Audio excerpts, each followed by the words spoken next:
Lonely Monk Productions. I don't know if y'all have heard Sway by Lufthouse yet, but yo, that's my Jawn!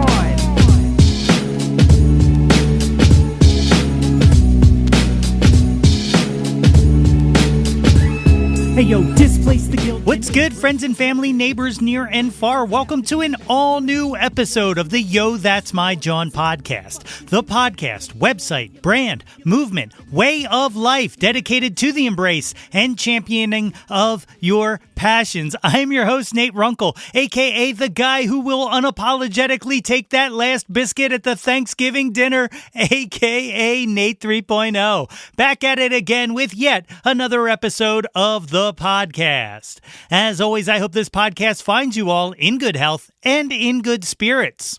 On today's episode, I am joined in conversation by Brian Walker, a.k.a. A Day Without Love. We have a killer chat about his life and music and his latest album, A Stranger That You've Met Before Today. I had such an incredible time, and I'm stoked to be able to share that here with you. And that is coming up in a minute. But before we get into that, happy gobble gobble, everybody. Big fan of the Thanksgiving festivities over here. Mostly, I get excited for leftovers. Is that weird? You know, I think I get more hype knowing that I'm going to be able to eat turkey and mashed potatoes and stuffing and sweet potatoes and green bean casserole and all of that for the next week. Oh, God, I love Thanksgiving eats. Sign me up for all of those tryptophan-induced dreams. Speaking of Thanksgiving, we have an all-new campaign episode of Oops All Bards dropping this week on the Oops All Bards feed. But since our scheduled release days are Thursday, this one will actually be coming out a day later on Friday. So search for Oops All Bards on your podcast app and subscribe and check that out. And of course, if you haven't done so already, please check out www.yothat'smyjawn.com to access the link tree to this very show. We've got links to the website. We got merchandise, links to guest appearances I've had on other shows, and of course, a link to sign on up for the mailing list. So do that, you know. You want those updates delivered straight into your inbox? Hell yeah. Check it. www.yothat'smyjawn.com. Like, rate, review, subscribe. Man, help a guy out. Okay, I've blabbered enough here in the intro. We're going to take a very short break, and then my interview with Brian Walker.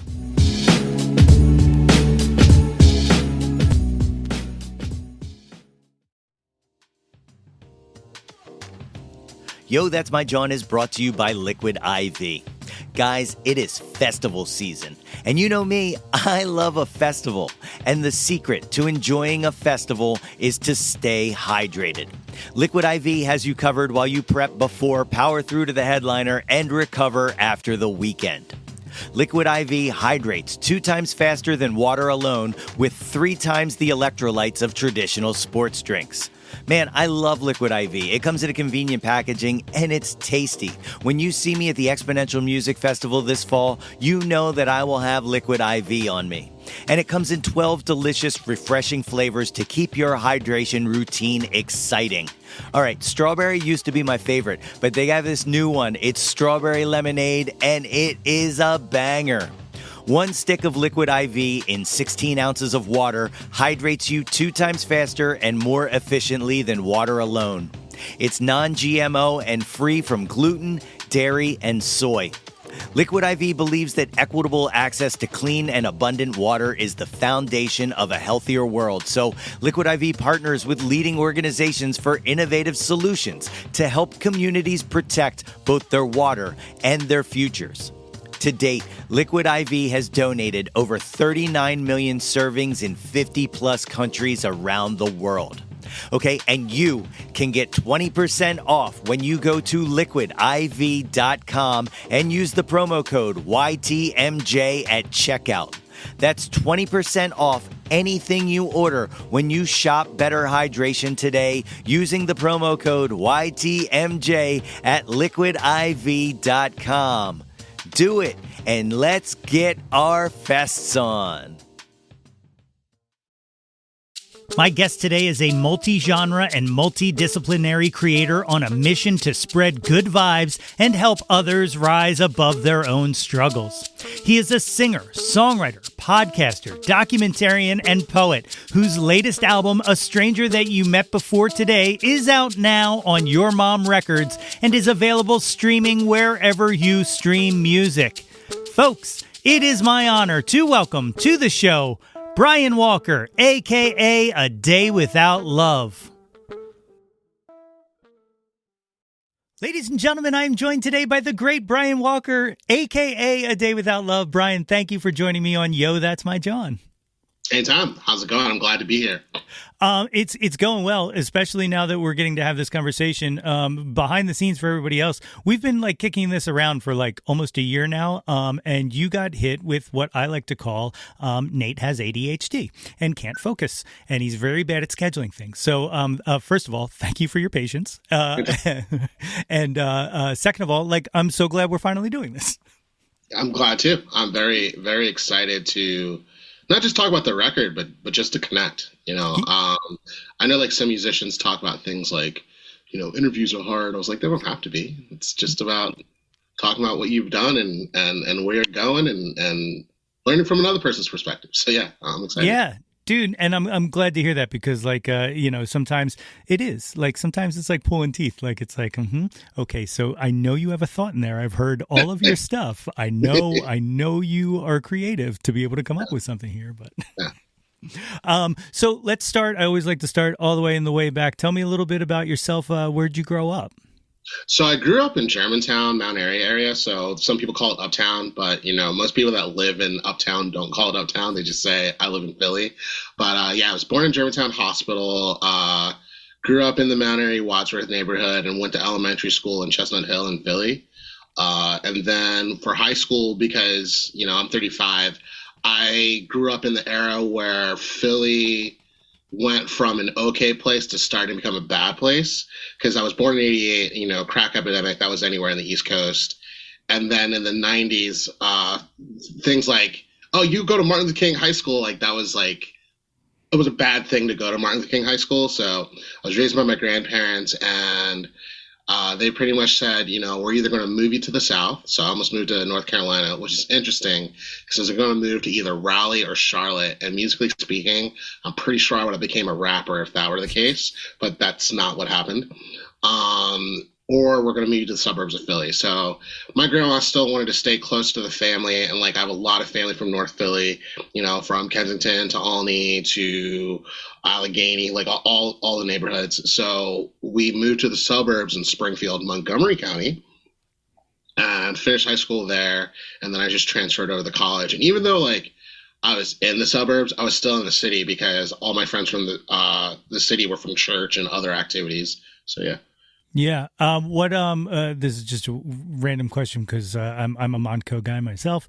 Gotcha. For most of my life, little stint in Western PA, but for the most part, I've been in Montco.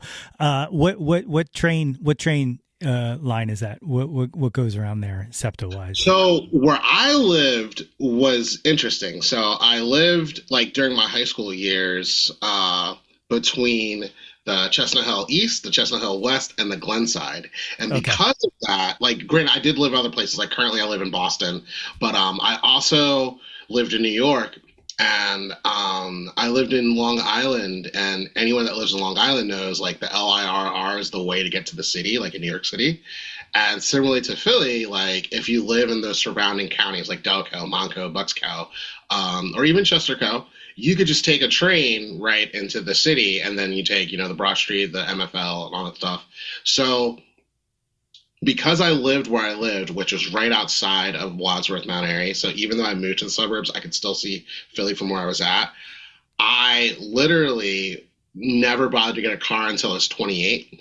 And what I would do is I take the Chestnut Hill West because that was the quickest way to West Philly, go to a show, go to a party, whatever. And the train to Glenside, the last one got the Glenside at 2:20 in the morning. So it was what's the point of ever having a car? You were 28. I was 31. Same exact reason. Yeah, it's And then the only reason why I got a car was because my touring career started to expand because, I started touring via Megabus. Couldn't really afford owning a car in my earlier 20s. And I was just like, all right, so since Megabus is affordable, it's not really that affordable anymore, and Bolt Bus is affordable, I could travel to these cities and these towns for $5 and then make like, 50, $100, maybe even more, depending on my merch situation. And like, until it was like, okay, these 4-day tours are turning to 6-day tours, to 7-day tours. That's when it was like, all right, time to get a car. Yeah.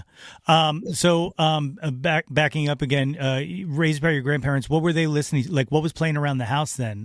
Because there's a generation gap there then musically. So I grew up on a lot of jazz, neo soul, Motown, old school R&B. So like from Gladys Knight and the Pips, Bill Withers, Michael Jackson, Jimi Hendrix. Jimi Hendrix was the farthest I got into rock, like growing up, until I started meeting other kids and they introduced me to stuff. B.B. King, Freddie King, Buddy Guy. Like those were the things that I was just growing up listening to, the Temptations and so forth and so forth. And it wasn't until I was 15 that I met these kids from New Jersey on a family cruise that I got into rock and punk rock and learning things like Green Day, AFI, Smashing Pumpkins, and stuff like that. That's awesome. When did you start like playing music and stuff like that? So I was first introduced to guitar at 15, but I didn't actually start playing until I was 18. So okay. I was a very late bloomer, but I don't regret that because it was almost like I was doing martial arts in my early years, but I was doing martial arts and learning things like rhythm by movement because I wasn't just like competing. I also was doing demos and I was meeting people like that love different kinds of music, and I had an intense like appreciation for it. And then at 18, I was like, all right, I'm already competing in Taekwondo. College is pretty well. I want to do something else. And I was like, I'm going to pick up the guitar. And then like, it just was uphill from there. So yeah. That's awesome. So here's a random question. What kind of discipline from Taekwondo have you kind of taken over into music? Because you mentioned the rhythm and stuff like that, but like I got to think that the kind of practice and kind of just studying kind of helps kind of find a focus when you go to do something else. True. So, like, I'm not going to like recite the tenets of Taekwondo. Like, I am a first degree black belt, but Taekwondo kind of teaches you like core values of discipline and also like bringing value to your community and not dishonoring your parents, your family, your friends. And while that's martial arts, I think that kind of translates very well to like independent and punk ethos. And I always just thought to myself, like, if A Day Without Love, like as a project, is about rising above and being a better person and taking your problems and making your lemons into lemonade, then how could I take that plus my plus my martial arts ethos and then turn it into like my philosophy as a musician and being a better musician. So yeah, definitely. And like I can absolutely see kind of that correlation between punk, because like I think that's one of the greatest misnomers of like anybody who is in the punk scene or has been spent any time in the punk scene understands how important community is, but like it seems to outsiders, it seems antithetical to that when really like that's the core. You know what I mean? Like, mm-hmm. Yeah, it's wild. Like, and like, there's kind of like a family that you're not born into kind of spirit, like in that community as well. So like, I feel like the bond between people in a punk scene, or I mean, like a lot of scenes, but like that kind of found family. That's the word I was looking for. Like, I knew it would come to me at some point. But that kind of found family, like it to me sometimes is stronger than anything, Totally. I completely agree with that. And I definitely think I had that concept of found family pre-music from like martial arts. I found that like even like growing up in the church, I was a junior deacon in the church. I had that concept of found family. Like, even in Boy Scouts of all places, like I wasn't, and like I know society has like problematic like annotations towards both of those institutions, but like that wasn't my experience. Like, Right. and I'm not saying that the bad experience is not real. I'm just saying that my experience really kind of made me accept punk as well as hip hop because like, despite releasing and dropping like punk records relatively. I also have like quite a bit of features in hip hop. Actually, I'm going to drop a verse later tonight with another person, but like I have an uncle who's a hip hop DJ in Augusta, but like got to start in Philly with guys like Larry Gold in the 80s, right? And then moved down to Atlanta late 90s, and he's worked with people like Gucci Mane and things like that.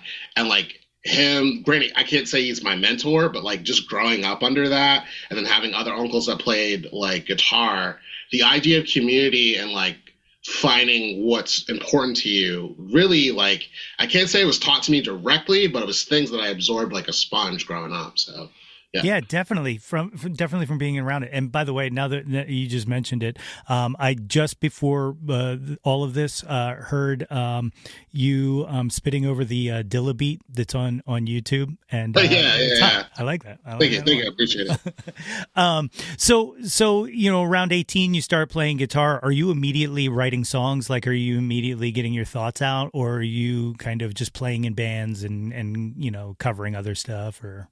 So no, and what's funny about that is like writing songs, like writing prose or lyrics or bars, I had been doing that since I was 11, but I wasn't doing it publicly. Like I was nervous. I remember at 11, I was writing like poems to girls I had crushes on, but never sending it, writing about Pokemon, Power Rangers, like you name it, right? But then moving forward to 18, I didn't actually start thinking about like, wait, I could take my love of writing, like words, and my love of playing guitar. I didn't think about putting those two together until I was like 21, like 2021, roughly. So those 2 years, I didn't think about, hey, I could join a band. I just was like, learn what I could learn and see what could happen. And then I met this band that was from Philly and Jersey called Track Royalty, and they kind of adopted me, saying like, we think you have talent, open up at our open mics. And like I would play places in Jersey. I played the Trocadero, RIP, things like that. And then when I transferred colleges, because I was at Lehigh University and then I transferred over to Penn State, I noticed that Penn State was a heavy cover scene, and like Philly has always kind of been like, this is your place to be yourself, cut your teeth, and just see where you get in, where you fit in. And I noticed Penn State didn't have that, and that didn't make sense to me because, like, trivial fact, Penn State as a college is like granted, there's people from all around the world, but like that main campus is pretty much 30-30-30, Pittsburgh, Philly, New York City, right? And I mean, I can't speak for New York City despite living in Long Island, but at that time I was like, if 30% of the kids here are from Philly, they can't be enjoying the cover bands. So I started this thing called the Songwriters Club, and I think that is kind of like what gave birth to me like writing music, recording music, playing at open mics, doing hour sets, doing charity concerts, opening up for bands. And I didn't call the music A Day Without Love, but like at the same time, I just was like finding out like what does it mean to be a performing musician without realizing like this was the goal. It was just kind of like, I'm just trying to learn how to be good, So yeah. Could you imagine, and I know this is a stupid question because no, of course you can't imagine it, but could you imagine at that time, like that essentially you were building the building blocks of what you would use for almost now the rest of your life, like being able to organize something, out of nothing and put shows on in spaces that maybe don't have a show, don't have a show space or something like that, like. I'll be honest, no, because the other thing that was interesting, and back to the community point of what you said, I was also in this like local Philadelphia political organization called Youth Action. They still exist. It used to be sponsored by Tavis Smiley, but then Tavis Smiley got Me Too'd. But like, it's still like this organization where it's essentially like Black youth helping Black youth. So we did all sorts of things like book fundraisers for kids that didn't have access to books in the school or like books to read other than their school books. You know, keeping kids safe from like abusers. Like we had so many different campaigns, and I was doing that in high school, right? But again, I'm doing punk organizing without calling it punk organizing in high school. And then like I took a lot of those leadership organization skills and used that to form the Songwriters Club. And like the Songwriters Club in college was like about creation, collaboration, and community. And those were like the three tenets. And like I don't know if the club still exists, but like that's what I wanted people to get around on. Like share your songs and like develop bands or collaborators, create to your own standards and what your own utilities are, you know, strengths are, and then like always give back. And that was like just values I learned from my grandparents, the church, you know, youth action and things like that. And at the time, to be completely honest with you, I kind of thought of it like I'm going to do this, I'm going to get a job or go to grad school, and I'm probably going to be considered too old to play guitar, and I'm going to like just go to my house, find some type of life partner, and have kids at 25. None of that happened. You know what I mean? Like that's what I thought at like 19, 20, 21. And also because I had like very, very crippling imposter syndrome, because I didn't have this concept of like, oh, people like what I'm saying, you know.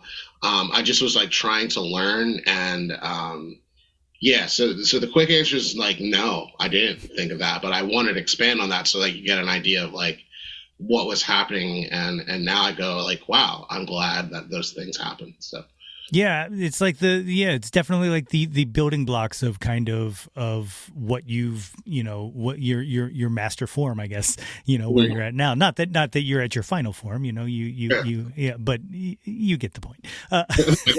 Yeah, thank you. By the way.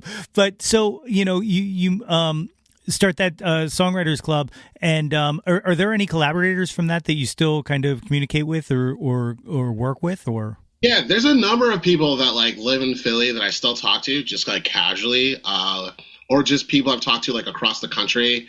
Like, so there's this one guy named Nate, and Nate Spillman lives in Seattle, Washington, and he has a covers club where, and KXP even features it, believe it or not, but he has a covers club that's like digital, where people vote on a song, and they vote on a song to cover, and it's like a virtual chat, and everyone listens to their versions of the same song, and they support each other. I haven't done it in a while simply because I've been touring and like recording and stuff, but like whenever like things are in the off season, which is about to come up, I usually hop on, and we all like do different covers. So like we've done like the Gorillaz, we've done that's the last one I remember, but we've done a lot, and I think they're up to like round 24, so that means like 24 covers have been made by multiple people.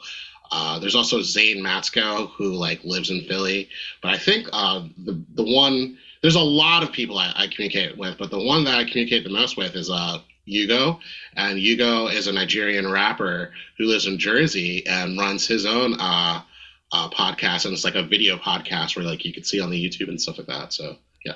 That's awesome. That's see, like I like that's the other part of all of this that like I absolutely love is like I love kind of meeting people, and then those people kind of not following, but like being a part of your life, you know, and you know, because it just that's part of, you know, it's part of the community. It's part of building, you know, the kind of system, the structure that we all kind of long for, I guess, you know, like we're all like it's what I'm looking for. Like I have a very small music career in my past, kind of in my past. Every once in a while, I think about dusting off the guitar or something like that and getting back into it. But this kind of took over some time. But you know, a bunch of the people I met and a bunch of the people that I played with, that's how this podcast started, because I just knew all these people and I was like, hey, let me talk to my friends. And then all of a sudden I was like, all right, I've talked to my friends. Who else can I talk to? You know, like who else is out there?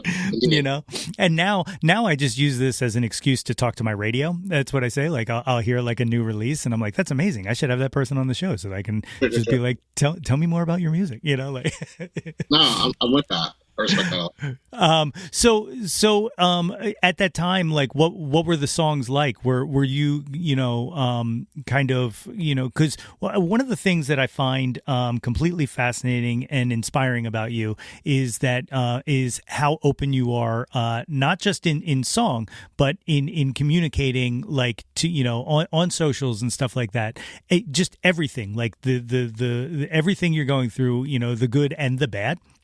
And I find that admirable because people way too much on socials and in song and stuff like that kind of want to just be like, no, look, it's great. It's everything's success, And one of the things that I think is really incredible about you is just kind of your vulnerability. And it's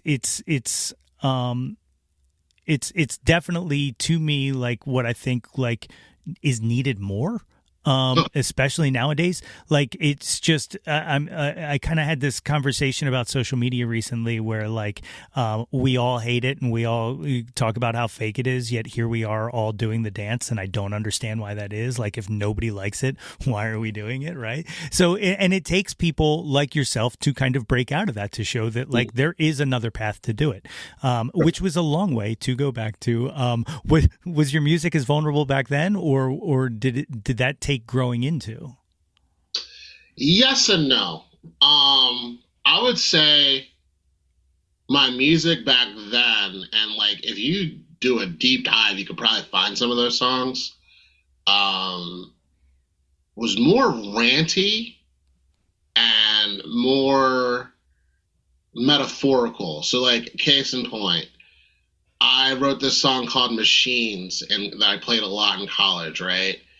And what the song was about was how I forecasted that we were going to live in a world where technology was going to essentially help us all, but hurt us all, right?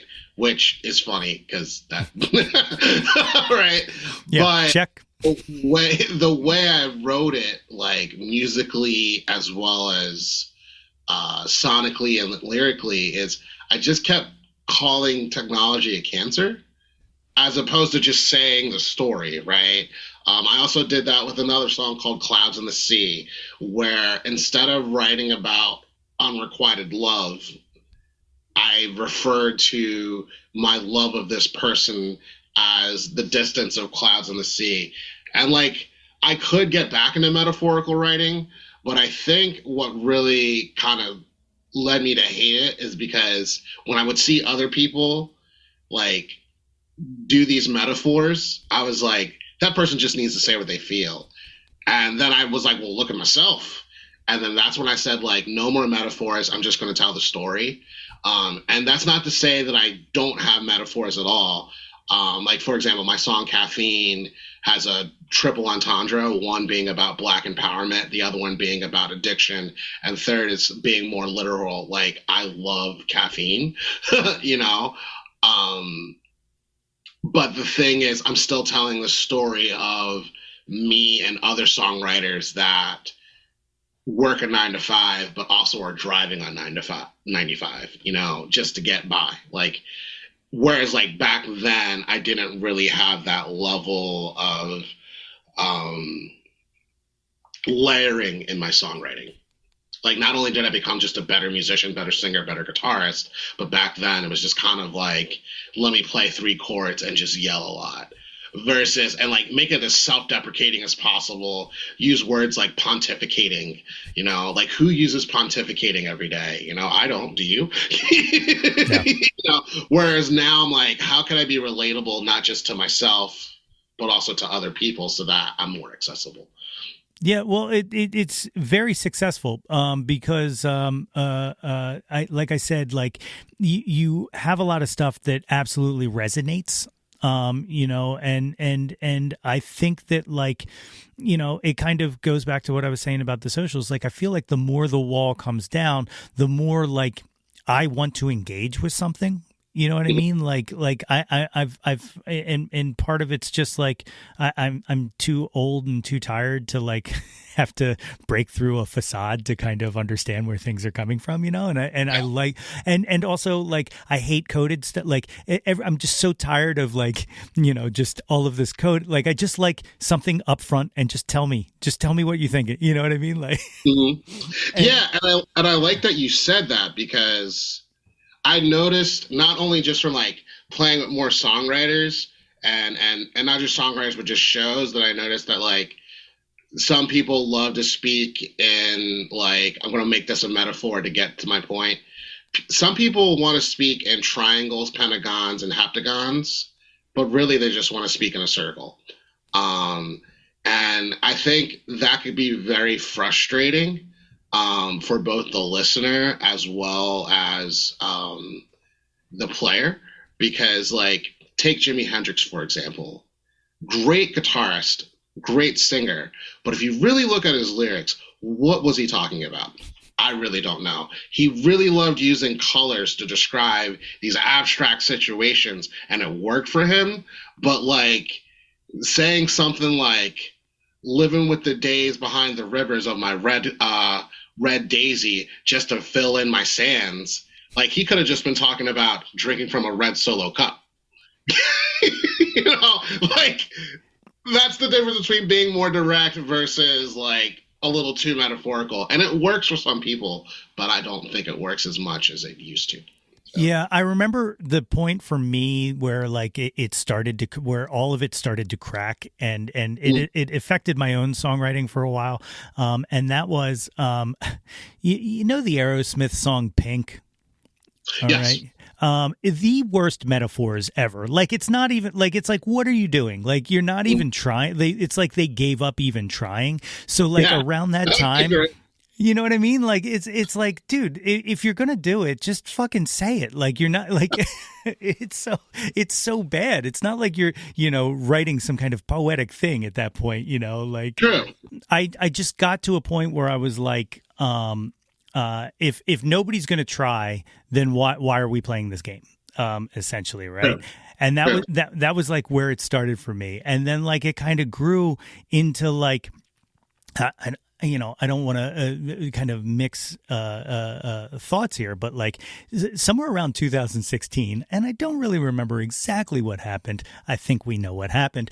I just lost patience with everybody. Okay, like I really did, and I lost patience for things that I thought we all agreed on. Okay, that we don't clearly all agree on, and now I kind of just need to know upfront that we agree on things. You know what I mean? And I know that's like, I know that's dismissive, and I know that like cuts off a whole, you know, conversation with certain people and all, but like, I really just need to know, like, I just need to know where we are. You know what I mean? Like before we can even start. I'm with you on that. 'Cause like to take it even deeper, like outside of music, like when that happened, I even took it to the point of like typing in certain code words on my social media to see like, who have I been like connected to that really isn't for people that look like you and me, like, you know what I mean? I learned a lot. So no, I definitely hear you that a lot. Yeah. So yeah, that kind of lends to it. Like it's kind of like a perfect storm of a bunch of stuff that kind of thrusted that into the diatribe that I just went through there for no reason. But hey, so you know, you're starting to write and stuff like that. When does A Day Without Love start? Because it started as an actual band, correct? Yeah, so A Day Without Love started when I was 24. Like there are some writers that say like I've been doing this since college, and the thing that I think people don't understand, and I want to clear this up, is I flirted with the idea of A Day Without Love in college because I wrote a poem about A Day Without Love because I saw a couple, a man and a woman, fighting, and the man started beating the woman, and I stopped it, and I called that poem A Day Without Love. And I futzed around with so many different band names, sometimes called it Brian Walker Project, some called it Black Magic. There were so many weird names that I made, but I didn't really call my music A Day Without Love until I was 24. And the reason why is because I was homeless. I was homeless in grad school. I had a job. I had an internship. I had a grad school career, and I was in my last year of grad school. And Hurricane Sandy hit. I was not allowed to stay in my apartment because of the living conditions. And I was just crashing in libraries, crashing in friends' houses, crashing wherever I could, like a person who is without a house would. And I remember this one specific time where I crashed out in public, and a man tried to urinate on me, and it didn't work. And I went to my house, even though I wasn't allowed to be in my house at the time, and I played this song called "Wake Up." You can't find it anymore. I took it down from the internet, but it was a metaphor. This is a metaphor song about me waking up to my own potential, my surroundings, and knowing that I need to move forward no matter what happens, right?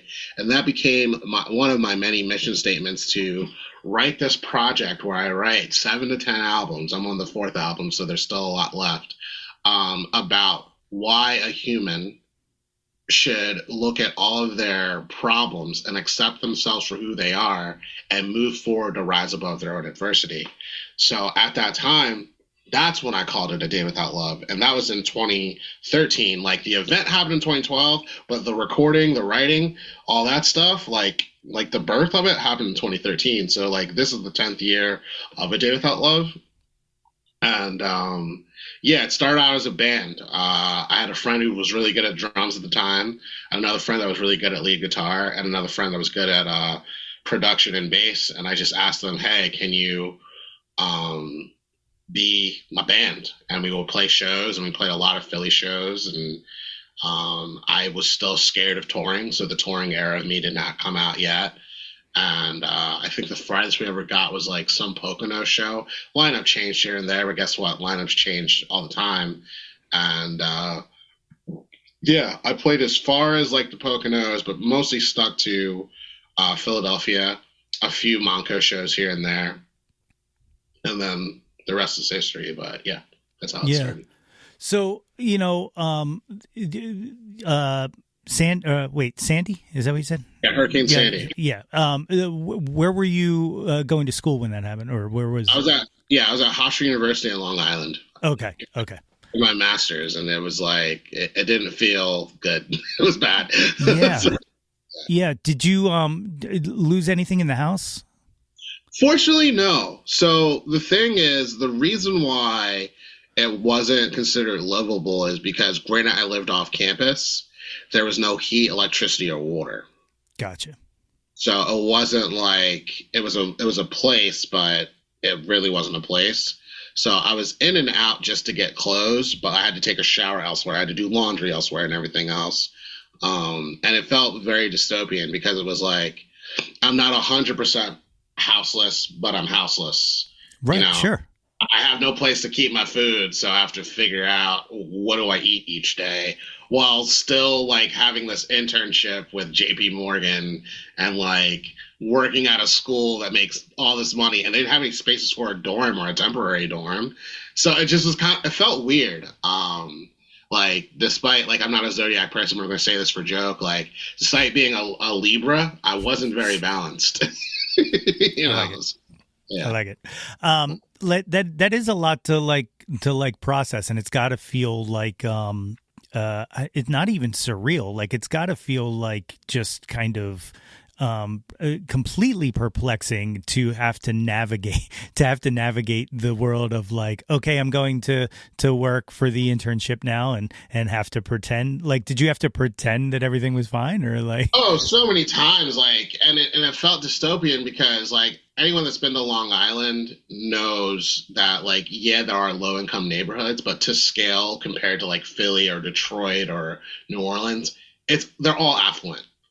It's like there's no middle class, there's no low class. It's affluent to like really, really, really, really rich. Like even the people that seem lower income, they're still pay grades above everyone else, right? And it's not to say that there's no problems, but like imagine not having a home and still having to do your day to day, and around your environment, you're hearing people go, "Mom, which yacht blew away?" Okay, it's not the bad yacht. I guess the hurricane's not too bad. oh, mom, so you mean to tell me instead of having 4 cars, we now have 3 cars? Like, that is the sort of losses they had. Whereas, like, I don't know what my next meal is. And that's kind of the level of dystopia I was experiencing, which gave birth to, like, A Day Without Love, because I didn't just have an imposter syndrome. I just kind of felt like I wasn't enough because I didn't have enough. I didn't feel like I belonged. Kids were bullying me, not for being poor, but for other reasons, you know. And that's kind of like what made me say, I don't know what to do about this other than write about it. Yeah. Yeah, it's fascinating. The so did you leave immediately, or did you finish I up? couldn't. Yeah. I literally couldn't, because during that time the train wasn't working, the bridges were flooded. I couldn't afford taking a helicopter out. That was the only way out. So I said to myself, after Hurricane Sandy, I have 1 more semester. So I just toughed it out. Yeah. And the whole thing is like, it wasn't like my grandparents weren't supportive. It's they couldn't do anything. Right. Yeah. Yeah. It's how islands work. Like, very easy to cut them off. Well, that's wild.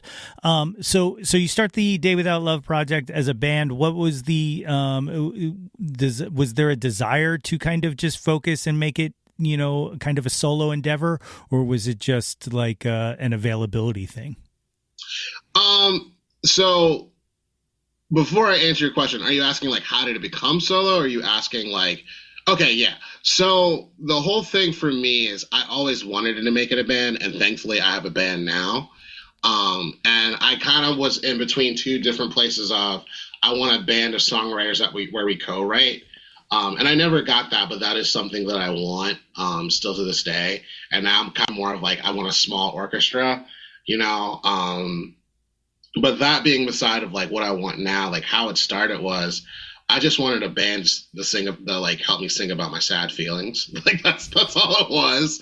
And then as like things moved forward in my life, from like being a very sad person to a lesser sad person, I realized like there were other parts of my life and parts of my experiences that I needed to write about, which kind of led to the different formations. But like that first lineup, while it changed, a lot of reasons why it changed for them was mostly because like their time scheduling, realizing what they did and did not want to commit to. Whereas like I knew I still wanted to commit to it because I saw things growing. I still had a future. I believed in myself, and I still do believe in myself. And then I think I wanted to keep it solo after having a big falling out with my drummer at the time, because my drummer and I like had a lot of disagreements, like personal disagreements, musical disagreements, because this one I was playing as a 2-piece. And I had this aha moment, like all my friends in bands are breaking up because they have like either a day job that won't allow them, and I have a day job that will allow them. They're getting married, they want kids, they can't balance it. I was like, but then there's just me. And I said, I'll get a band when it's the right time, but let me start touring. I've played Philly enough. I even got an award from like this like blog about Philly's next 25 people and this other stuff, and I felt cool about it. But then I was like, I need to figure out what do I want, and that's why that was part of why I wrote Diary, because like Diary was my second album, and my first album was Solace, and that was about like finding comfort in my own suffering, finding myself after becoming sober, experiencing like the loss of my grandfather with cancer. It was just like literally finding comfort in my literal suffering. Whereas Diary was like a prequel to Solace about, well, what is the suffering? Because I think the whole thing was like, I'm telling a bunch of people about, Isolation and Island. That was my first EP. Why I Won't Kill Myself and Confessions of the Innocent Mind. Then I did a split, which is about like my mother with cerebral palsy who didn't want to raise me. And then I talk about my suffering, but I didn't really talk about what the suffering was, which needed to be a solo record. And I toured on that record for a number of years. And then through that touring, I met all these other musicians. And that's where the collaboration record came in. And I was like, hey, I could still be solo, but not only am I going to be solo, I'm going to learn how to play with different instruments and different types of singers to determine what my next thing's going to be about. And that's where Mega Jawn came out. And then the pandemic happened. And then that's when I said, I don't know what's next. I'm just going to figure it out. But while figuring it out, that's why I wrote this next record, which was a homage to everything that I did, but it also interpersonally was about, if you feel lost as a musician, you're not. You could find a home. So that's kind of like the trajectory. Like, while it's a lot of music, like in that 3 minutes I just explained to you, that's what each iteration of A Day Without Love is about. That's incredible. Because you just said that is a lot of music. Like, what was there, like 11 EPs or something like that in there, or something like that? So I have 4 full-length albums, 13 EPs, but I took 2 down, so it's now 11.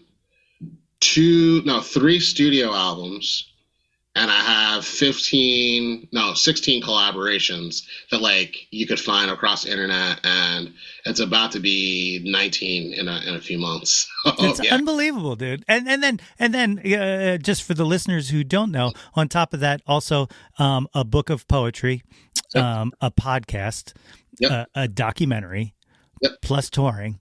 Okay. Yep. So here's my question, because I am one guy with one podcast that sometimes releases on time. Okay. Yeah.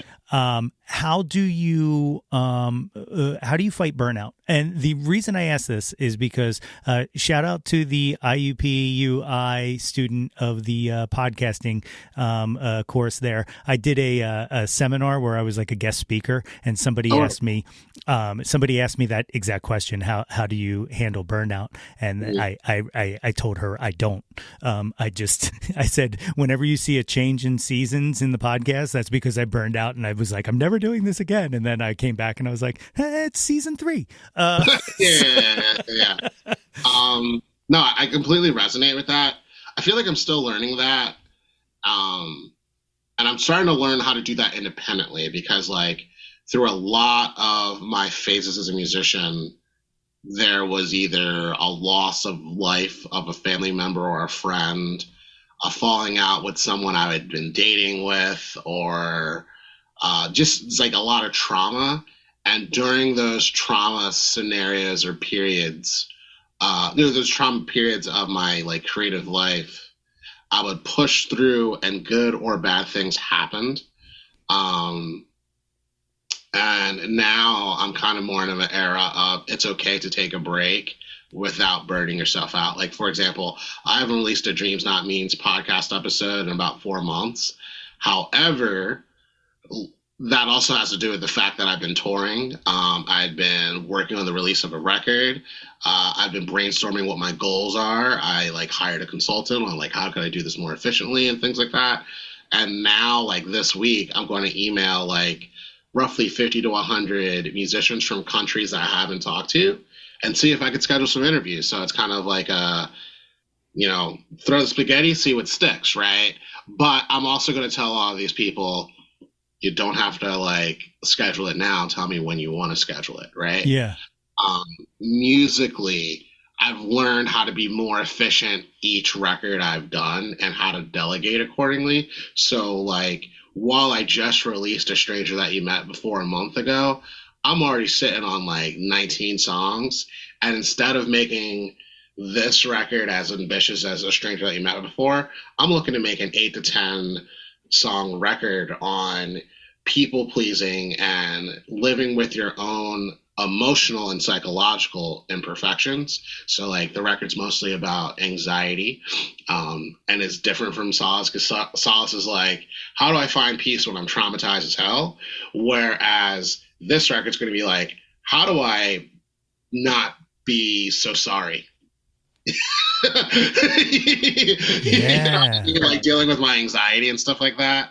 And in that record, something that I typically do is I write a bunch of songs and just do the elimination method. But no, this time I'm looking at it as like write what comes to the heart, but then also take those songs, write about, as an outline, this is the title of the record, what makes sense to this title, but limit it to 10 ideas, right? With one interlude or so. So like that's kind of like how I'm working to prevent myself from burnout, because what I used to do before is like I'd write all of these songs and I'd be like, none of them are going to be hits. And like I've detached from the idea of hits.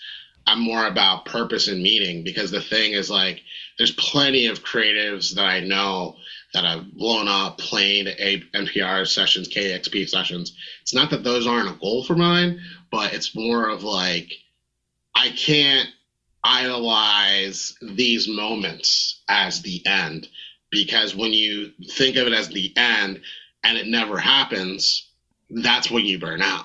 So I always look at like my creativity. Like there's also more documentaries I want to make and mini documentaries I want to make, but like I also have to remember like I'm only 35, right? And I know like society really tries to make it seem like you die at 24, and that's so not true. But the thing is like always play the game of what are you expecting out of yourself? What are you expecting out of your challenges? And lastly, what do you don't expect? Because I don't think expecting things is bad, but I do think expecting too much or too little is bad. Because if you expect too much, you overperform and you burn out. You expect too little, you're doubting yourself, right? But if you have some healthy expectations and goals, then you come to an understanding that like, okay, it's okay to take a break. It's okay to sleep. It's okay to hydrate, things like that. Because I don't think grind culture is bad, but I think over grind culture is bad, because there's nothing wrong with working hard and practicing. But there is something wrong with like that mentality you see where it's like, cut your friends off, isolate, turn everything off for 30 days, read the 4 agreements. Like that mentality is crazy. It really is. And that's where I say that's why people are burning out, because they're following these like insane gurus, if you will. So, yeah. You know what? I've talked about this a few times, but the thing that always burns me out is when I lose the thread. Like when I start like looking at and it just takes. And this is what I told the student was like, every once in a while, I have to go back and listen to like season 1 episodes and just kind of remember where I was and where I am now, and just kind of go, oh, right, this is why I do this. It's not because, like the number of downloads or streams or, because I don't know if you know this or not. You said you've taken a little break, but Apple Podcasts changed the way their downloads work, and with the iOS update, and in the past like month or so, things have gotten a little tight for your boy. No, but but it's a weird time, because it's the same time that like this podcast comes out on what used to be Anchor and is now Spotify for podcasters. All right. And Anchor's draw was you could monetize at any level. And once Spotify took over, they were like, not so fast. And then now they've changed the parameters to the only downloads that count towards monetization or being eligible for monetization are direct Spotify downloads. It has nothing to do with any other download and stuff like that. It's one of those things where I'm like, okay, this is starting to get like, frustrating in that, like, what? So now I'm going to drive everybody to Spotify. I'm not going to do that because no offense to the people who host this podcast, fuck Spotify. Like, I'm not fucking directing people there. You know what I mean? No, I'm totally with you about that, because like, I don't understand how Spotify picks and chooses, like as a podcaster or a musician, who should be heard versus who shouldn't be heard. Because like, case in point, I'm on an editorial playlist for folk punk, and that's all good and well.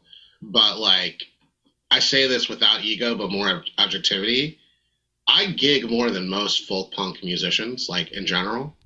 But there's some artists out there that dropped a record, haven't promoted it, haven't even only made one Instagram post, don't gig, probably work at some like shop or for some office, and Spotify, Twitter, like will pump out all the promotion, put them on every playlist possible.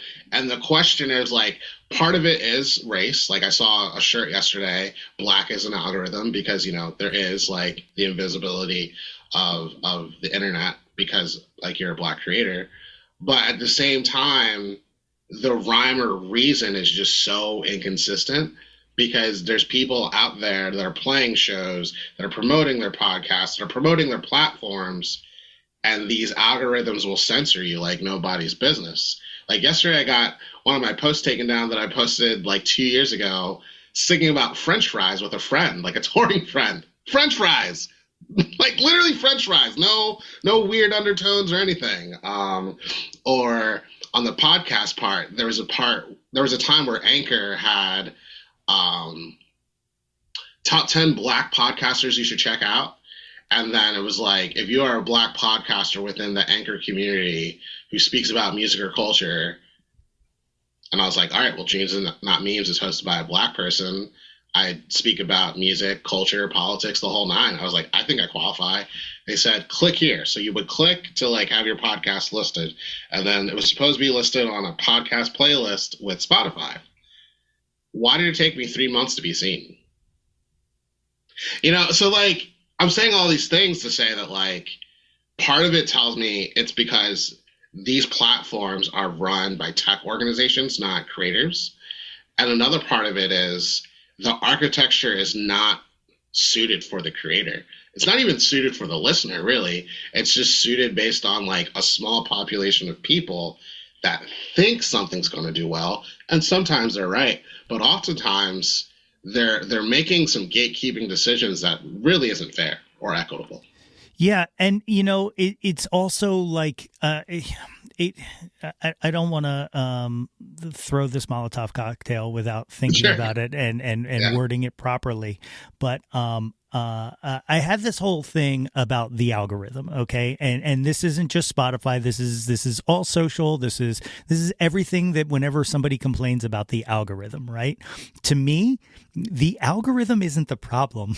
People are, and like, I don't know how to affect that change. And I don't know, like, so like, you know, I look at the algorithm. I said this a few years ago. I look at the algorithm like the actual sense of karma. All right. Which is, you know, not the idea of like, if you do bad, something bad will happen to you. But if you do bad, you put bad energy out into the world, and now bad energy exists. If you do good, you put good energy out into the world, and now good energy exists. All right. And I look at the algorithm or any kind of social issue like that, and I'm like, the only reason this thing is affecting you the way that it is because of what everybody is putting into it, right? So like, so how do we correct the algorithm when we can't correct the user? And I don't have an answer. It's just, it's one of those, like, you know, things I've been fighting with for maybe 3 years now. Like, I don't know what the answer to that is. So like, you know, tech companies and corporations do have a responsibility to adjust the algorithm to kind of I don't want to say reflect, but more like to enhance and be able to expose people to different kinds of things, right? But that's not what it does, because the way that it's built is, this has attention, so here's something like this, go at it. You know what I mean? Like, yeah, no, you're completely right. And part of that can be mediated. Well, unfortunately, is mediated by market dollars. Like, meaning, it's like, it's not the algorithm, it's the user. But like, the mediation is often the ad dollar component. Like, you know, taking like elections being impacted by ad dollars from, you know, like, politicians really shouldn't have social media accounts. They never should have.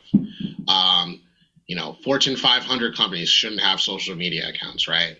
But they've used these social media accounts to monetize the lives of various, like, platform creators, like musicians. Like, for example, should have Ice Spice really been in a Dunkin' Donuts commercial? Probably not. No. That makes no sense. Like, if you really want to think about it, right? And then, like, bringing that down to, like, TikTokers that end up on Taco Bell and things like that. And what I think the internet has kind of told us is what used to be a social platform where someone could create out of the goodness of their heart has now turned into everyone's making a commercial. Now the question is that commercial attracting the attention that it's going to profit? And then secondly, our users now have a warped sense of reality and quality. Like, case in point, there are people who have seen me play live that say things like, yo, what's the production on your vocals? Where do they get that idea from? Like, I'm just singing acoustically and organically, and they're asking about the production of my vocals. Clearly, they have no understanding of sound engineering, but that idea and mentality is really coming from the viral creators of music in the TikTok, YouTube, and Facebook world, where people are using terms that don't make any sense about how to appreciate music, or not understanding that production value of a song is going to vary depending on the genre. Like hip hop has kind of capitalized what people think a good song should sound like, where people think like bass should be mid, drum should be loud and snappy, and vocals should be forward above everything. But it's like, that's not always true, because if you're talking about shoegaze, it's very much the opposite, right? So with that being said, like, I definitely think that the creator economy as well as the user economy is being perpetuated and controlled by these like large corporations for the sake of profit, or otherwise known as late stage capitalism. But not only that, I think the ethical component is like people are having unrealistic expectations of themselves, which is leading to burnout, but also people having unrealistic expectations of others. I think a great example of that is this Cheesecake Factory scandal. Are you aware of that? No. So a woman posted on TikTok that a first date took her to Cheesecake Factory. Oh, I did hear this. Yes. Yeah. And like, I'm by no means like bashing people that go to Cheesecake Factory or bashing any gender, but because that went viral, then that opens up an unrealistic dialogue about what someone should or should not do within the experience of going to Cheesecake Factory. Yeah. You know, and it's weird because like that's one of my other major complaints about a post-internet society is that like nobody wants to be a fan anymore. Everybody has to be an insider. Like the fact that we talk about box office numbers or first week streams and sales and stuff like that, and more, we talk about that more than we talk about like reviewing the actual product. It's like, well, like reviews are now like, well, people didn't like this, and it's like, okay, I'm not asking what people.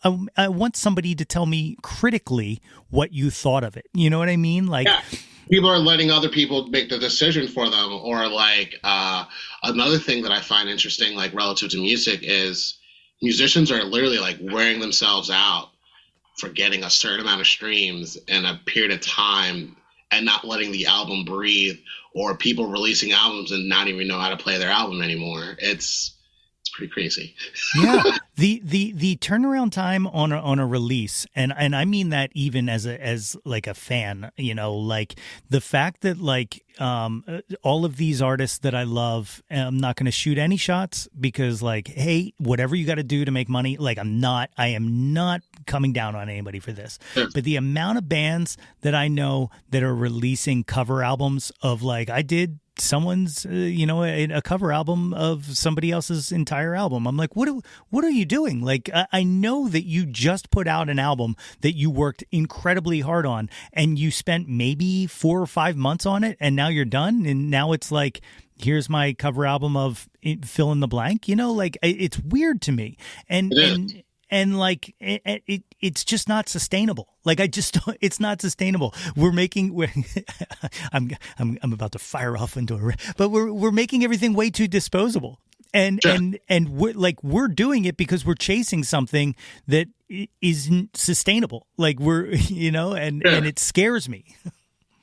Well, the whole question is, and I wrote this as a lyric for an unreleased song, is, are we chasing dreams or are we chasing dopamine? Either way, I know it challenges the self-esteem.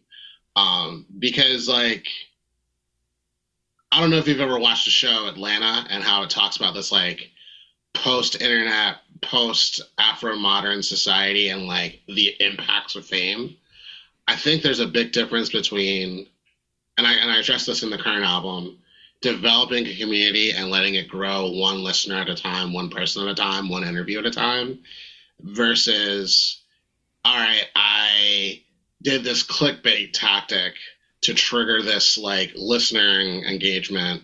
And then when you're at the show, you can't even be present because you're still trying to trick the social media thing, right? And no shade to promoting on social media. I do that all the time. But I'm also very careful about my own mental health around that. Like, I don't understand the musicians that are like, I have 45,000 followers or I have 50,000 followers. Why did I only get 33 views in the past 2 hours? Well, I'm going to counter with, how did you get those followers? Was it authentic to your goals? Were you true? Did you pay a platform? Did you pay a consultant to get some type of strategy that still wasn't true to who you are? Are you oversaturating your timeline? Because, like, if I really have 45,000 followers, right? One, I never need a day job. You know, if 45,000 people are buying my $30 album, you know, that's like, what, $1.2 million? You know what I mean? If I'm getting $1.2 million regularly on anything I release, I'm starting a nonprofit for Black children. Like, I'm dead serious. Versus I got 45,000 followers because I did some TikTok trend and only 45 people are buying my record. Like, then I'm going to tell you, keep working, because I'm more of the latter than the former. And I'm not complaining. It's just kind of like these sort of analytics and numbers are tricking people's realistic expectations of where they are as a creator and in their career. Yeah, that was a conversation I had recently, where I just and that's where I've started to kind of draw this line on social media, which is I think I said the YouTube short with the most views that I put up, I think, was me unboxing merchandise, 2 T-shirts that I had made for the thing. All right, most views of anything I've done. Do you want to know how many shirts it sold? 0. Okay, so like... Yeah. No, I'm definitely with you with that. I think that humbled me when a friend of mine unintentionally promoted one of my merch shirts. And I think in like 48 hours, no, more like 4 days, it got like 300,000 views. And I learned something from her perspective and my perspective. She put the song out on Bandcamp. And only 15 people got the record. So think about it. Yeah. 300,000 people got your record on you being silly, and that's fine, being silly. But only 15 people bought it. And then in terms of the shirt, I got about 20 sales out of it. So 2 things are going on. How did I get more sales than you? And you're promoting your own song. And then secondly, why did 300,000 people see this thing and neither bought the shirt or the song? That's where I go, like, these inflated numbers, how real are they? Is the view just 0.4 of a second? There's a lot of things that just aren't being communicated, and like these apps often they create false realities. And then for the user, it's got to be unreal, because it's like they see this thing and they get attracted to it because it has a lot of views, but they're not even taking the action that's being requested of them.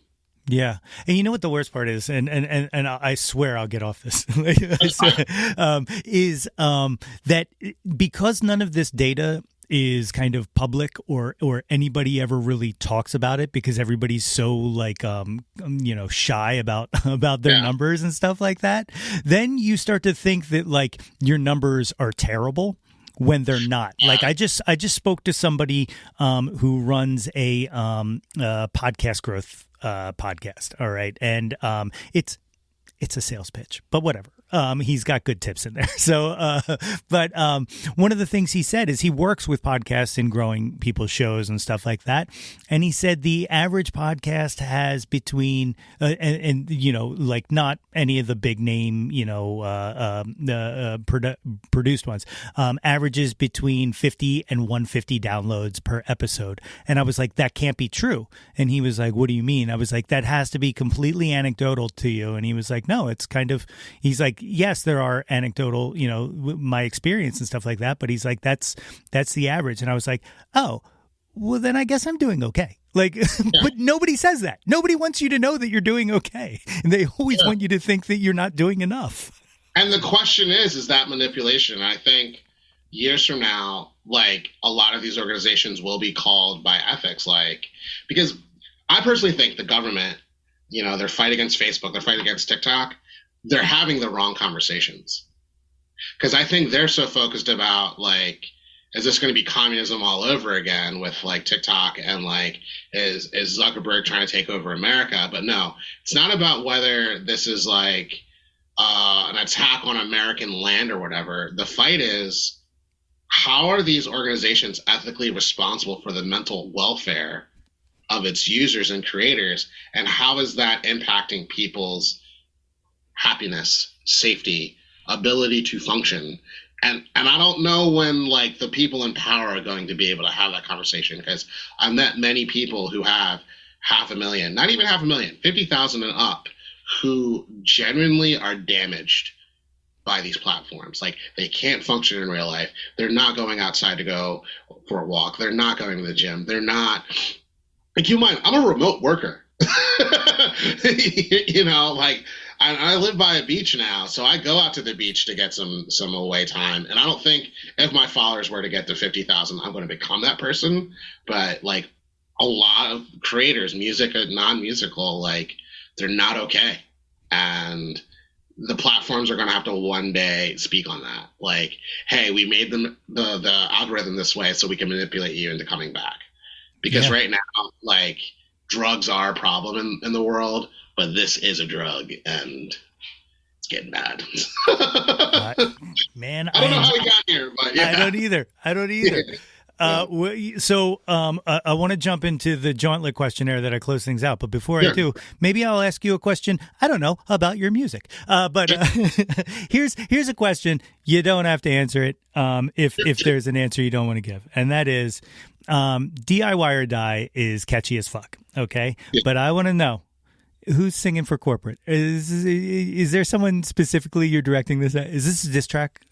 It is a diss track, and it's really about a number of people, and I think this is a cycle that I've seen so many times, and I don't say it bitterly. I say it with an honesty objection. It's not like, wish I was in your situation.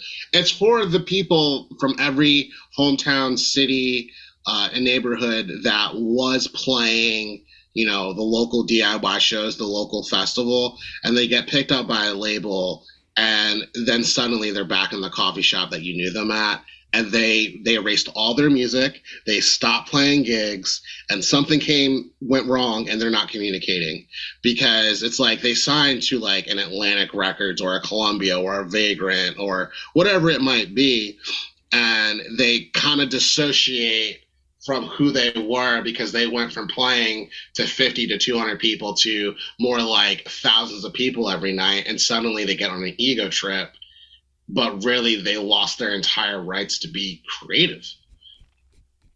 I am all for people that, like, get to travel the world and grow as a musician, but I'm not for people that metaphorically or literally, we're not going to get into Illuminati, like,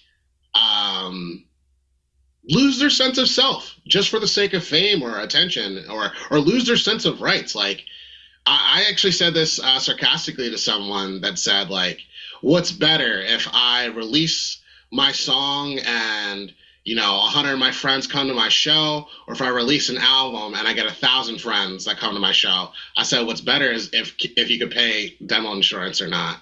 Because it's like, it's not about these algorithm tricks or so-and-so label got you. It's more about, can I create and can I live? Yeah. Because I could care less. I mean, granted, I'm on a label, and the label I'm on knows this, but, like, my bottom line is share my story as efficiently as possible and grow it as big as possible, but don't rob my freedom to go to a therapist or, keep going to, like, recovery meetings or, brushing my teeth, et cetera, et cetera, et cetera, because this, like, that lifestyle is not real. It's not. Like, people have needs, and I think a lot of times people sign into contracts without thinking about their needs. It's awesome. Awesome. All right. At this time, you ready to jump through the gauntlet? These are my stock questions. It starts with the one-hit wonders. First one, Billy Joel or Elton John? Who do you prefer? I'm going to say Billy Joel. Yeah. Does any of the Long Islandness sink in on that one? It probably does, to be honest with you. Yeah. Also, I think Elton John's music's too long, so that's okay. Yeah, it's fair. That's fair. Debbie Harry or Joan Jett? Joan Jett. I actually got to eat lunch with her once. So yeah. Really? Yeah, in Long Island. So yeah. All right, I dig that. Aretha Franklin or Tina Turner? Aretha, because Philly. So yeah. I think it was Adam Weiner from Lo Kakani had an answer for that because I go back and forth every once in a while, right? But he was like Aretha for her voice, Tina for her performance, and I was like, God damn it! Like, why did you say that perfectly? That's valid. Yeah. Tina's also got a crazier story, so yeah. Yep. Nirvana or Pearl Jam? Nirvana.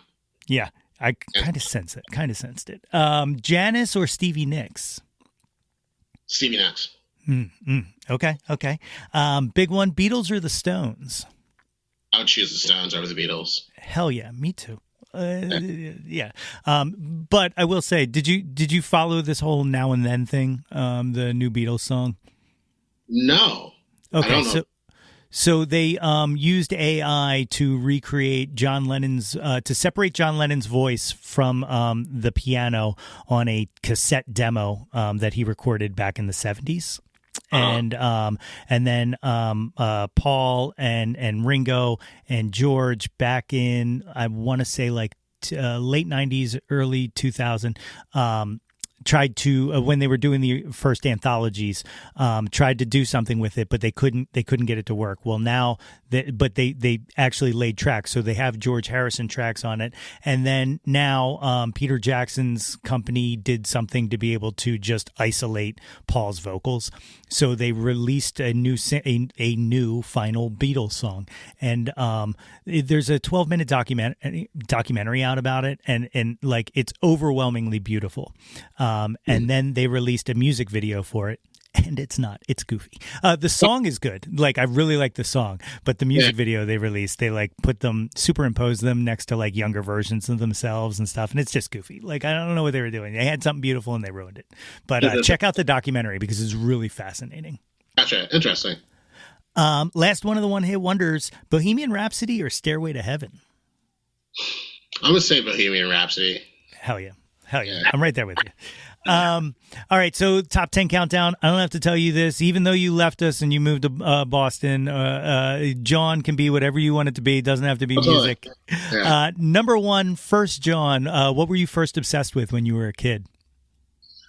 I was obsessed with a lot of things. I'm going to say Dragon Ball Z was my obsession. Yeah. I worked at Sam Goody when Dragon Ball was at its heat, at its peak, and the amount of VHSs that like we sold of episodes, and like whenever a new one would drop, the lines would be out the door. That shit was enormous. Yeah, I believe it. And it's weird to me because, like, as big as it is, like, people still talk about Pokemon and stuff like that. I'm surprised not as many people talk about Dragon Ball Z. And I'm surprised that nobody has tried to make an Americanized version of it as a film. Like, it confuses Someone me. did, and it was super low budget, and it went to shit, to be honest with you. Oh, really? But I do think that's going to come back again. And the reason why is because this year, someone did a renew of Rurouni Kenshin, which is a different anime, and was really, really, really good. And also, the creation of One Piece kind of made people realize, like, okay, maybe we've been doing live-action anime bad, and this is the model about how to do it good. So I think, like, because One Piece became accessible to, like, non-anime watchers. Yeah. I think they're probably going to redo it or retry. All right. Fingers crossed. Number two, what's your current Jawn? What are you into right now? Outside of music, I think my big Jawn now is just food. Yeah. Like, I definitely see, like, during the down season, December, January, February, I'm probably just gonna be blogging about a lot of food between Philly and Boston, if I'm being honest with you. Like I'll have cheesesteak documentaries, I have Wawa versus Sheets documentaries on the YouTube channel. I'm probably gonna get back into that. So yeah, it's food. I'm a Sheets guy as much as I live in this town. Yeah, it's like like people just don't know. Like I understand the hometown pride and all, but no. Yeah. Number 3, what was the first concert you ever went to? First live show? My first live show was Hello Goodbye and the Hush Sound. Wow. Where was that at? It was at Lehigh University and was sponsored by Rockstar. Nice. Yeah. Yes, branding. That's killer. Number 4, what was the last concert you went to? Last concert I went to, that I did play or that I did not play? That you didn't play, unless it's like a festival or something like that. But sure. The last show I went to that I didn't play would be this band called Milk Street. They're from Bangor, Maine, like way up there, and Justin Arena. So yeah. Okay. East in Cambridge. Yep. Nice. Number 5, what's your favorite concert? What's the best live show you ever saw? That was probably a tie between Hiatus Coyote at the Trocadero main stage, and then the other tie would be, it's a 3-way tie. Hiatus Coyote, Sounds of Animal Fighting, also at the Trocadero, and then I'm also going to say it was seeing Alabama Shakes at the Man. Wow. Yeah, that's fantastic. Yeah, that's one of my very different types of music, but like they really played. So yeah, the Man's like one of my favorite venues. Period. Except for the lawn is just unmanageable there. Like you just can't see shit. True. You gotta. I feel like it's better to go early in the. Yes. As opposed to later. Yeah, you're right. Definitely. You're right. Number 6. Who have you never seen live that you wish you would have? They can be living or dead. I'm gonna say Kendrick. Yeah, I would love to see Kendrick with a full band. I wanted to see that where he played a smaller show at Troc. But those tickets were $700, and that's rent. Yeah, yeah, man. Yeah. That's how I felt. What was it? I was just Brandy Carlisle was playing somewhere in New York, the Bowery maybe. I can't remember. Somewhere smallish, and I was like, yeah, let's go. And it was like 400 or something a seat, and I was like, I mean, I would like you, but. that's bills, you know. Like, yeah, exactly. I'm like, I don't got it like that. Yeah, true. Number 7, name an unappreciated Jawn, something you wish had more shine to it. The hoagie. I feel like just across America, whether you want to call it a grinder, a sub, a hoagie, we don't give love to cold cuts and hoagies as much as we should. It's always ranch something, but like a nice Italian with oil, like, oh my God, it's life. Like that's the cure to depression, to be honest with you. So I don't disagree. I used to work in a sandwich pizza shop, and like you everybody always says, oh, I bet you got sick eating the same stuff over and over again. I didn't. You know why? Because it's phenomenal, and you never get sick of it. Endorphins up. Hell yeah. Yeah. Number 8, what's your favorite album? Ooh, that's not fair. It changes, and I'm going to say for this season, like in the fall, Miseducation of Lauryn Hill is like a very good fall album. Yeah, I'm going to say that one. Good answer. Many records. Yeah, definitely. Number 9, name an artist whose output you'll consume anything they put out.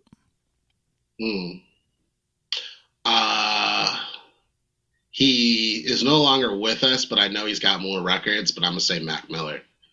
Yeah. I haven't gotten it yet, but I really want to get a copy of that Tiny Desk on vinyl. Like they did it as a limited thing, and then it finally came out, and I still just haven't picked it up yet, but that is definitely just like otherworldly. Like it was just unexpected. And no one saw it coming. Yeah. Like, I mean, well, my friend who actually is like friend of a friend with him was like, yo, your boy Mac died. I was like, oh, Malcolm from the street? Like, I was not thinking about Malcolm Miller. I was thinking of like like a different guy. And I was like, no way. And then, yeah, so. Oh, it's so tragic. So tragic. Number 10, what is your favorite Jawn of all time? Can be anything you want it to be. I'm going to say the experience of playing a really good show and just having a good meal.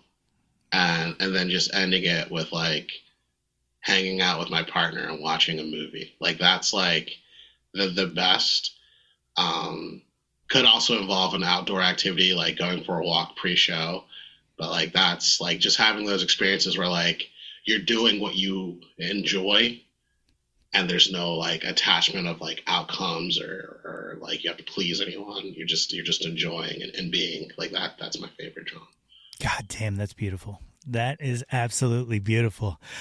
So A Stranger That You've Met Before is out now. It came out in October and it's out all streaming spaces, right? Yeah. And then the vinyl is available through Bandcamp, correct? Yep. And there's only 39 copies left, so if you want to get it now. So there will be a second pressing, but the first pressing is special. So yeah.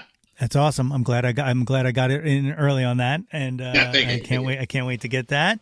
So if these good people want to find you on the socials, what's the best way to track you down? Find me on everything under A Day Without Love. Some of it's going to be A Day Without Love band like TikTok, but everything else is just A Day Without Love, and you'll find my updates on where I'm flyering, where I'm gigging, where I'm recording, who I'm recording with, the whole nine. Like I said, there will be food posts too. So yeah. Awesome. It'll make us all hungry.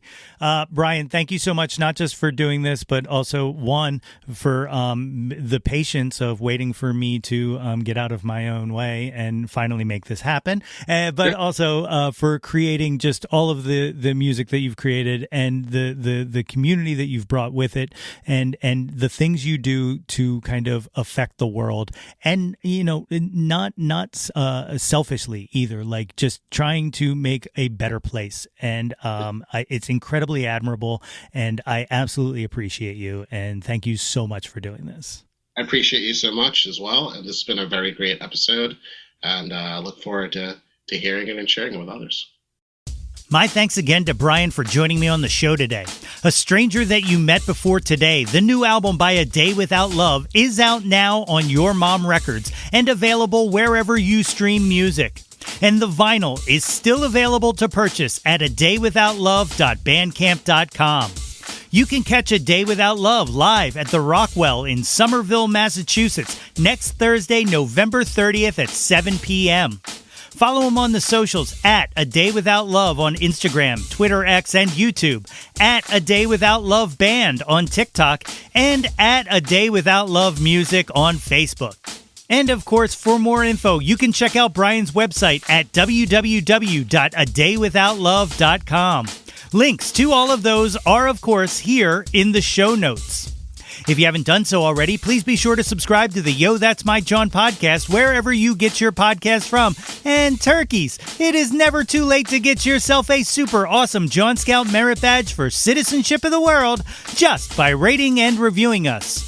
Don't forget to visit www.yothat'smyjawn.com for the link tree with links to articles, merchandise, all of the previous episodes of this podcast, guest appearances on all other pods, and more. And while you are there, be sure to sign up for our mailing list to get all of the updates delivered straight to your inbox. Like us on Facebook at facebook.com/YoThat'sMyJawn for updates and live streams. Follow us on Instagram and Twitter X at YoThat'sMyJawn and search Yo That's My Jawn on YouTube to find the Yo That's My Jawn YouTube channel. Like and subscribe the heck out of that ish. We want to hear from you. Reach out and touch some Jawn. Happy Thanksgiving, friends. I got a lot to be thankful for, and you guys are a big part of that. So, as always, thank you for listening. Blue skies. Until next time, everybody. Hey yo, displace the guilt and embrace the pleasure. Your taste in music doesn't have to be. Yo, That's My Jawn is a Lonely Monk production written and produced by yours truly, Nate Runkle. Theme song by Phil Tyler Music featuring Nate 3.0. Special thanks to Fox Run Brands, DX Ferris, Andrew Scott, Natalie Runkle, and the incredibly brilliant and wickedly stunning Katie Daubney. If you or anyone you know has any ideas they would like to share or any guests they would like to hear on the podcast, please feel free to reach out to us at yothat'smyjawn@gmail.com. Or you can leave an audio message for us and possibly hear yourself on a future episode by visiting anchor.fm/ytmj/message. Until next time, be sure to displace the guilt and embrace the pleasure and shout to the world, yo, that's my Jawn.